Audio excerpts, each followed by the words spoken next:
எல்லாருக்கும் நிரந்தரமான வீடு இருக்கணும். ஒவ்வொரு வீட்டுக்கும் ஒரு மோட்டார் சைக்கிள் வாகனம் உறுதியா இருக்கணும். காரும் தான் லட்சியம். அதுக்கான வசதி வாய்ப்பை உருவாக்குற அளவுக்கு பொருளாதார வளர்ச்சிக்கு வழியை உண்டாக்கணும். ஒவ்வொரு வீட்டில் இருக்கிற ஒவ்வொருத்தரும் மினிமம் டிகிரி படிச்சிருக்கணும்.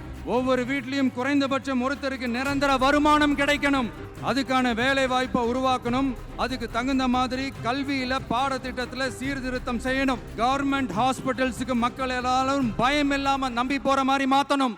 பருவமழை காலத்துல ஏற்படுற வெள்ளத்தால ஊரும் சரி மக்களும் சரி விவசாயமும் சரி பாதிக்கப்படாம இருக்கணும். அதுக்கு 4000 கோடி திட்டம்னு ஒரு உருட்டுனாங்களே, அந்த மாதிரி எல்லாம் எதுவும் இல்லாம உண்மையான ஒரு பாதுகாப்பு திட்டத்தை உருவாக்கணும்.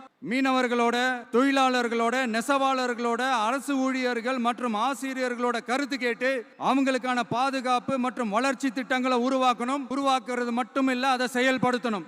முக்கியமா இண்டஸ்ட்ரியல் டெவலப்மெண்ட்ஸ்ல கான்சென்ட்ரேட் பண்ணணும். எல்லாத்தையும் ரொம்ப ரொம்ப முக்கியம், சட்டம் ஒழுங்க ரொம்ப ஸ்ட்ரிக்டா வச்சிருக்கணும். நம்மளுடைய அம்மா, அக்கா, தங்கச்சிகள், அவங்களுடைய பிள்ளைகள், குழந்தைகள் எல்லாருக்கும் பாதுகாப்பை, அதுவும் உண்மையான ஸ்ட்ராங்கான பவர்ஃபுல்லான பாதுகாப்பை உண்டாக்கணும். அண்ணா யூனிவர்சிட்டியில நடந்த அந்த பெண்ணுக்கு நடந்த அந்த பிரச்சனை மாதிரியோ, இல்ல கோவையில நடந்த அந்த கல்லூரி பெண்ணுக்கு நடந்த பிரச்சனை மாதிரியோ அதெல்லாம் நடக்க விடவே கூடாது. நம்ம வீட்டு பெண்கள் ஸ்ட்ராங்கா, பயமே இல்லாம தைரியமா இருக்கணும்.